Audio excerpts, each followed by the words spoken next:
AskReddit. Redditors who spend a lot of time in seclusion. What's the creepiest or most mysterious thing you've seen, found or experienced? I live on a compound by myself. I know it sounds wacko-y, but it's really my tiny home, workshop, and a couple of other buildings for food/equipment storage and a guest room. One bad snowstorm knocked my area rook, so I decided to hunker in for the long haul. I spent almost 2 weeks without leaving. 3 days in, I get woken up to a knock at the door. I get up to answer it, and halfway there, I realize the only way this guy could knock on my door is if he broke the lock. So I grab my shotgun and ask him through the door who he is and what he wants. Guy says nothing and keeps banging. I go out the back door and sneak around front, and I see a man who is on the ground, covered in blood, and shouting, albeit quietly, for help. Turns out he was driving and crashed and dragged himself 5 miles down the road until he came to my place. By then he realized that I forgot to lock the bottom part of the gate and weaseled in. Luckily he survived. This happened to myself and a close friend, both 23-year males, just last month. We decided to go on a 2-night backpacking/camping trip in the Adirondack Mountains of New York. We are both very comfortable with nature and spend a lot of time camping, hunting, fishing, etc. We hiked about 5 miles into a small lake and set up camp on a small beach. This was not a heavily trafficked area, and we did not expect to run into anyone. Our first night there, as we were sitting around the fire, we saw a flashlight moving on the other side of the lake around 10:30. This was fairly unusual, however we did not think too much of it.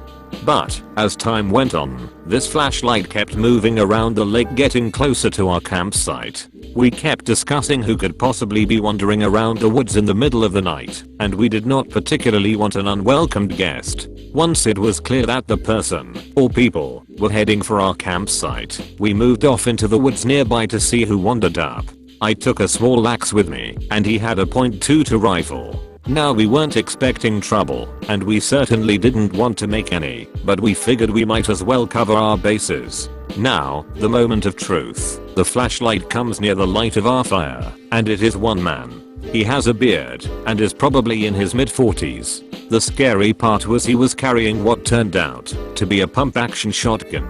He walked around the campsite a few times, and then proceeded to enter our tent. After rummaging around for a minute or so, he came out and started yelling, "I know you're out there, why don't you come and say hello?" My friend and I remained motionless under a hemlock tree about 50 yards away. That is when the man proceeded to fire his shotgun into the woods, not too far from where we were. He also swung his flashlight around several times. After what felt like hours, he grabbed my friend's backpack and a few articles of clothing we had drying off near the fire and threw them into burn. My friend, who had trained the .22 at the man, asked me if he should shoot. I told him absolutely not, unless he spots us and starts to point the gun in our direction.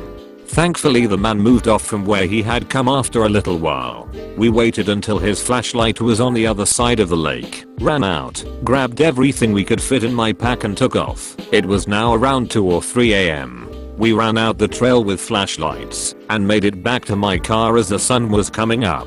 We immediately went to the police department and reported it, where we also spoke with some forest rangers. That was it. I haven't heard anything back from the police. It wasn't mysterious, however it creeped the hell out of both of us. TL. Dr. Camping, man with gun in the night, almost had a firefight. A number of years ago, my uncle lived in a very large old house in the middle of nowhere, central Illinois, about 30 miles from any real town or city. He didn't think much of it when he heard a car turn off and someone knock on the door. He figured his roommate had locked himself out. Thought it would be funny to let him figure it out. Only, his roommate was still inside. The knocking got more desperate until my uncle fell asleep. For those wondering how, he was both a boozer, snored loudly, and was on sleep medications at the time. When drunk, the man could have slept through a nuclear explosion. His buddy found the car the next morning, door open. My uncle came outside as the police were questioning his buddy. They tried to find the owner. They did. 6 months later, decomposed in a field, evidently murdered. The murderer still has not been found. He is still rather bothered by whether he could have saved his life. throwaway time, my brother and I decided to go on a sailing trip. We are both Marines, so we don't get to see each other often. We made camp on a small island with a decently sized patch of trees. At 2 AM or so we heard a boat coming towards us. Our fire had died down, but was still visible. This was a remote area, so it felt off that someone would be coming to our campsite.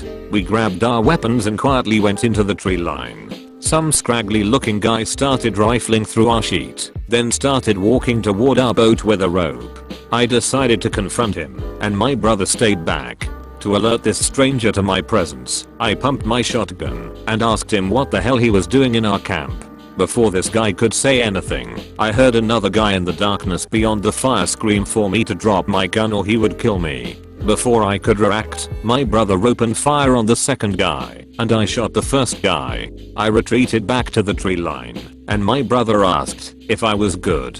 I told him I was alright. We did a perimeter sweep, gathered our sheet, and destroyed/sank their boat. When we got back to shore, we contacted the state police and told them what happened. They detained us until our story could be cleared, then released us. So glad we decided to go together, or there's a good chance one of us could have been killed. Edit. To clarify, both died after being shot. We sank the boat in case there were any others that hid after the initial confrontation to avoid being followed. We didn't take their boat because that would look really ducking bad. If we got stopped on our way back, my brother and I were detained until our story could be verified. Once the evidence was gathered and processed, we were released. We found out the men had been convicted of assault and burglary multiple times. We were never charged with anything, but sought legal counsel in case it did happen. Happened in high school. I was at a summer camp that separated boys from the girls. We would normally sleep in separate cabins. However, this being a nice night, our counselors decided it would be nice to camp outside. Being overly testosterone high schoolers given new freedom of the outdoors, we decided to separate from our supervision and beeline for the girls' campsite.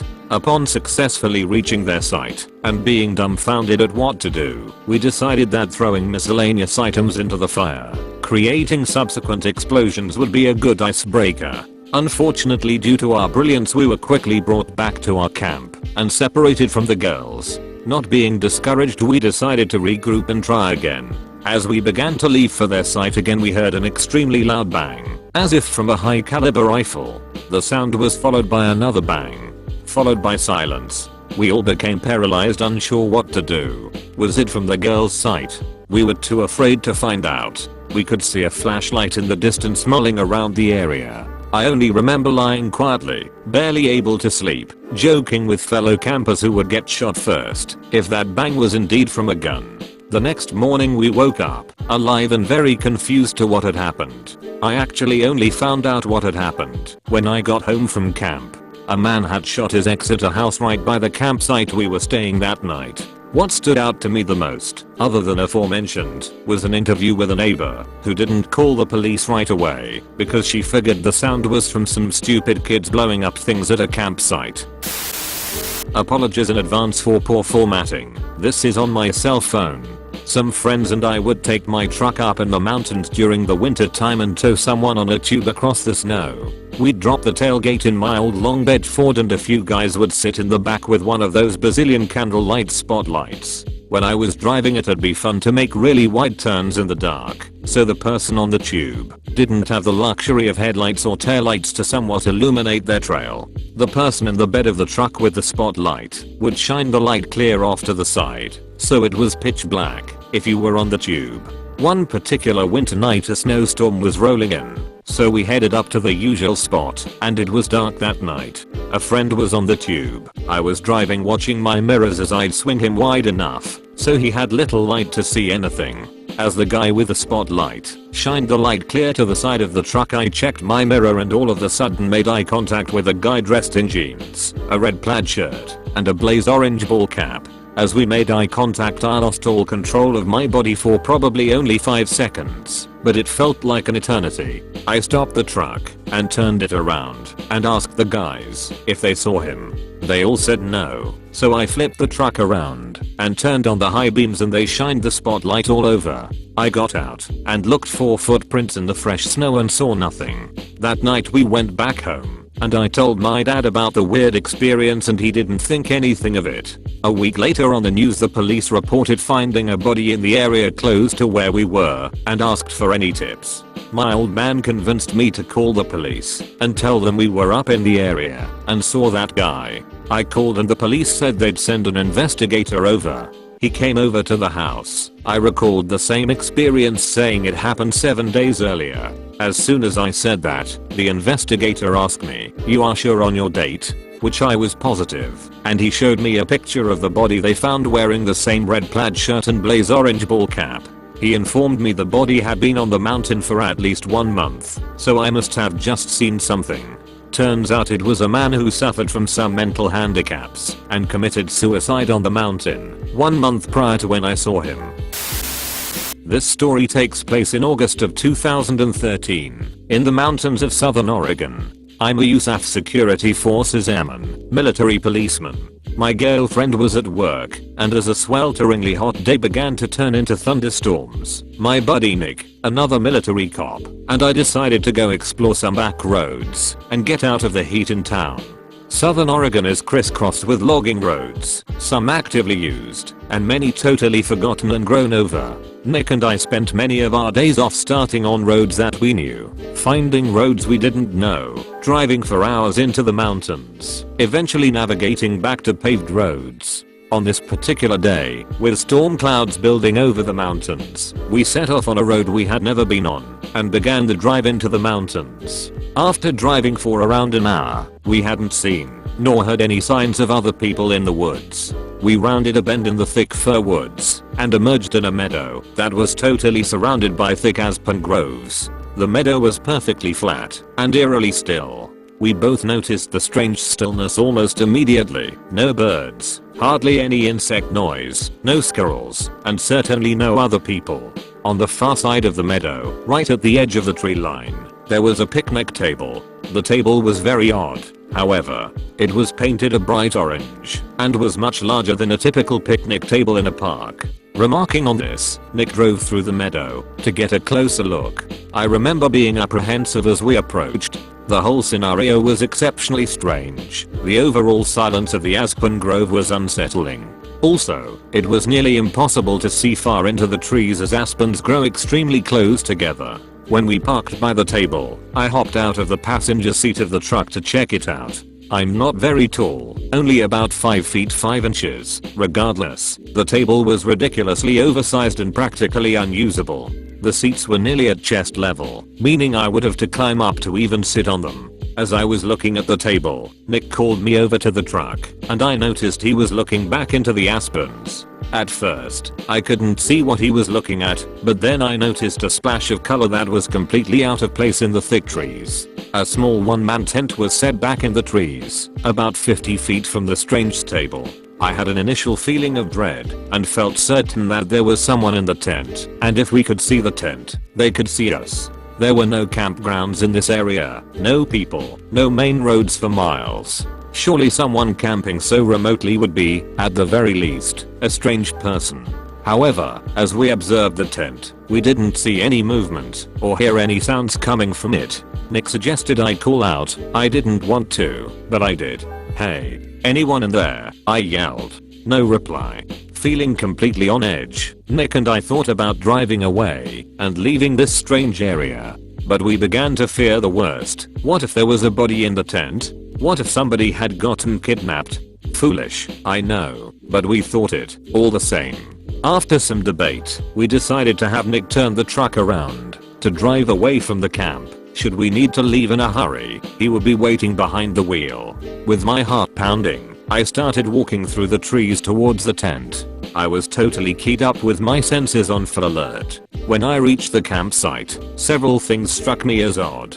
Backpacks were scattered all over. No fire had been built, no wood collected. The tent The tent was literally full of backpacks and women's clothing. Full of dread, I turned to leave and tell Nick what I had seen. As I left, I heard Nick start yelling, "Let's go. Let's get the duck out of here." Not knowing why he was yelling, I ran back to the truck. When I broke out of the trees, I saw a beat up old Ford Taurus on the road, blocking us from leaving the meadow. I immediately leapt into the passenger seat, and Nick floored the gas pedal. The car was occupied by 2 men. A third person was laying against the window in the back. As we drove across the meadow, the driver attempted to block us from the road, but Nick drove around them and accelerated the way we had come from. I looked back and saw the car attempting to turn around on the narrow road. Nick drove like a madman, and though I was honestly terrified that they would catch up, we hit the highway without seeing the car again. I still do not know if the person in the back was male or female. I called the state police, and they promised to send a trooper out to check out the scene. However, I received a call the next day from a trooper stating that the campsite, the backpacks, and the women's clothing was all gone, though he could tell people had been in the area. The strange table was still by the thick aspen grove. I have not returned to the area and do not intend to. I used to live in rural Panama in a community with no electricity. The whole town is inside by sundown, around 7 PM, and asleep by 9 PM. One night, I'm outside at around 11 PM photographing stars and I have to turn my headlamp off while the camera is taking the picture, usually about 30 to 150 seconds at a time, 30 to 150 seconds of almost complete darkness. When I finish a photo, I'll turn my headlamp back on and look at my camera to adjust settings and take another shot. One time when I turned my headlamp on, I saw a pair of eyes just about 15 feet away in the bushes staring at me. I've got friends who have worked setting camera traps throughout the country and I've seen picture evidence that there are still several types of big cats alive and well in the area.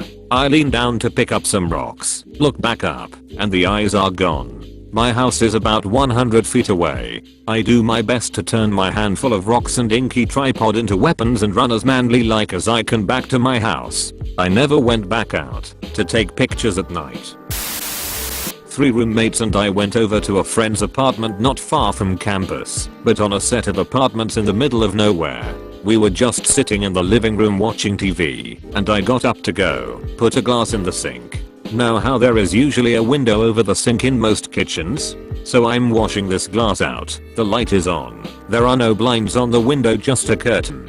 I hear a sound at the window and I look up just in time to see a hand hit the glass flat. I was like 20 years old, but I know I must have squealed or did some kind of jolly scream and the other 3 dudes came running in.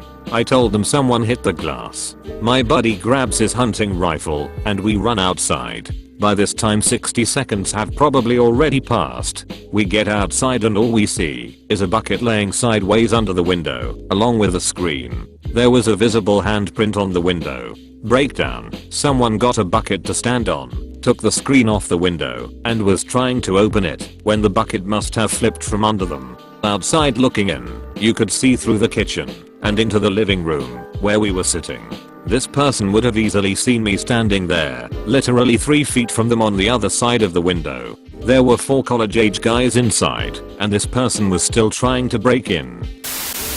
I'm really late to the thread, but one of the dads in my scout troop spent some time doing photography for National Geographic. He would hike out to remote places alone and take photos for a few days. Well, one time he was developing his photography and he saw a bunch of photos of him sleeping. He said he quit shortly after that. Duck, that. I think I'm too late, but I have a good one. Last year I was on an outward bound trip in the Rockies on a 14-day expedition.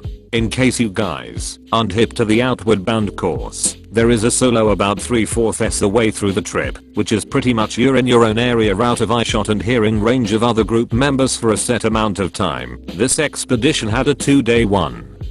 So on day 11 or so we stop to do ours. Mind you, this is a 9-day hike from the closest base camp, and we went about a mile off the rugged trail we were taking to set up. I woke up on the 2nd day of the solo and looked out of my tarp and saw a guy about 20 feet away in a solid cherry red hoodie with the hood drawstrings fully pulled, so his face was entirely covered. I figured this was one of the instructors because they go around sometime on the second day to check on us, so I waved at him and smiled. He then took off uphill and I lost sight in the trees. Come the next day, when we are all back and talking about it, I asked which of the instructors had a red hoodie. Turns out neither of them did. There was a man 10,000 feet up a mountain in the middle of the woods who walked by me sleeping in a tent. It had potential to go pretty awry. I grew up in the Arctic. In the town I lived in, as long as it was a clear night, it was an extremely normal occurrence to see all sorts of strange lights move across the sky. Keep in mind the winter is long in the Arctic, which means longer amounts of time being spent under the stars. It's quite beautiful, as long as you don't mind the cold so much. Sometimes I would drive a snowmobile a few kilometers out of town, shut it down, and just lay down on the snow looking up at the majesty of it all, the only thing disturbing the silence being the occasional breeze. The northern lights are also a common occurrence. Doesn't happen every day, but often enough that they start getting ignored after a while, as long as they aren't too spectacular anyway. On one particular night, without asking my parents, it was their snowmobile, I decided to go on one of my midnight drives out of town. I drove a few kilometers over the hills to find a spot devoid of light pollution from town, shut off the machine, and settled into a good spot to look up and be introspective. It wasn't all that interesting a scene. A few satellites passing here and there, some relatively boring activity affecting the magnetic field, etc. And then I started noticing a clicking noise. At first I thought it was the sound of the snow machine cooling down, as engine expands and contracts a lot in the cold. But the source of the sound definitely wasn't coming from that direction. My next thought was there must be an animal nearby, in which case I need to get out of there fast. You don't really want to mess with a wild animal. But the clicking is far too regular for an animal to produce it. It was fairly mechanical sounding. And again, the source of the sound isn't coming from anywhere around me literally. It was coming from up. So naturally I look up, determined to ascertain the origin of this strange noise. I see what I always see. Stars, northern lights, a lazy satellite crossing the sky, all normal stuff. But before I dismiss it altogether and begin heading home, I noticed something strange in the aurora borealis. There were 3 rather strong points of light. I ignored them at first, thinking they were oddly symmetrical stars, but this proved false. They were definitely getting brighter. I kept staring in morbid fascination as they grew stronger and stronger, yet still only remaining single points in the sky. All the while the clicking noise is getting louder and louder and more pronounced, almost like someone started with tapping a pen on a desk to clacking billiard balls together inside my head. Then it stops. The lights are gone. The clicking is not heard, and aside from being a little stiff, cold, and rather petrified, I'm fine. So I jump back on the snowmobile thinking maybe I'm going crazy. The machine takes a little longer than usual to start up, and I'm beginning to worry, but soon it's running, and I'm heading back to town. As I'm driving back, several plausible scenarios as to what occurred are running through my head. I'm thinking it could been a helicopter from the mine, or some strange northern lights behavior, etc. Probably not that big a deal. I pull up to my house. Lights are all dark. Strange. It wasn't that late when I left. Open outer door as quietly as possible. Remove winter gear. Enter inner door. House is quiet. Really quiet. My parents are teachers and are usually up late marking or watching TV. All I'm thinking is I have to get to bed without anyone noticing. Proves to be easy as I'm soon under my covers. I go to set my alarm for the next day. All of a sudden everything makes sense. Engine hard to start. Stiff, rather chilly, nobody up when I was gone what felt like relatively short period of time. It was almost 11 PM when I left, and now it was creeping up on 6 AM. I stood, staring at clicking lights for almost 7 hours. I never ended up sleeping that night, and I don't go on late night snow machine rides anymore. When I was 15, I was at a Boy Scout camp in Illinois. My tent mate was sick, so he went home on Tuesday. Wednesday night, I'm alone in my tent, and I heard like thuds. Between 10 and 12 a minute. I thought little of it, and went to sleep. Thursday night, alone again. I need to take a shit about 1 AM. I walk up to the latrine, and behind me, I start to hear those thuds. Someone is chopping wood with our troop axe at 1 in the morning. Someone who then stops, looks directly at me, and then walks away into the woods. I've never been so scared in my life. I heard laughing accompanying the chopping later that night. I reported it to the camp staff, and they did an investigation, which revealed that others heard what I had and one had even seen the same thing, and to this day, 5 years later, has come up empty. This wood chopper hasn't reappeared, and it was confirmed not to be a camper or staff member. Lived in Germany for many years, while my father was stationed there, US Army. We lived off base in private housing, and I loved it. That country is amazing. The vast forests, the mountains, the countryside, the farmlands, the little towns, everything. I quickly became really good friends with some local boys, whose parents owned the town's dairy farm. We were always in the forests running around and exploring, fishing, playing army, etc. I was around 8 or 9 years old around that time, 37 now. One night, stayed late at the farm hanging with the guys. Left about 9 or 10ish. It was dark, but then moonlight gave pretty good vision that night I remember. I lived just across the soccer field and a small cornfield from the farm. As I'm walking through the soccer field I see a bit of movement, just real quick, from the corner of my eye along the tree line at the edge of the field. I quickly step up my pace. As I turn to take my usual path through the cornfield to my house, I see at least half a dozen silhouette figures emerge from each side of the rows of corn on the sides of the path. I froze so hard. They just stand there. Then there's one behind me. Before I can snap around and haul ass, he asked, in German, where I was going. I turn around now, and what I see surprises, but relieves me also. I answered in English, and told him I was heading home. He was then curious about my English. Turns out it was a team of special forces operators. I mean, these guys were decked out in so much tactical gear I couldn't comprehend how they were able to move so stealthily. Night vision goggles, packs, bags, weapons. There was even a dog. They looked like total fucking badasses, who were using these small towns off base to do some training. I just happened upon them this particular night. I'll never understand why they chose to break cover and show themselves. They could have easily just stayed put, and I walked right by them none then wiser. They walked me home as it was on their way back they said. Started off creepy for me, but it was actually pretty cool. An experience I will never forget that's always stuck with me. Cheers. Probably too late chime in and not me, but back in the 70s my father used to fly freelance charter jobs. One job was flying a dead guy to his funeral destination. On the way there he ran into some bad weather. Turbulence ensued. He started hearing a strange sound. A human sound. The dead guy behind him was gasping/moaning. Sounded like a forceful hooah. Hooah. Before you start thinking the dead guy wasn't actually dead, he was. The rough turbulence was forcing air out of the cadaver's lungs producing the sound.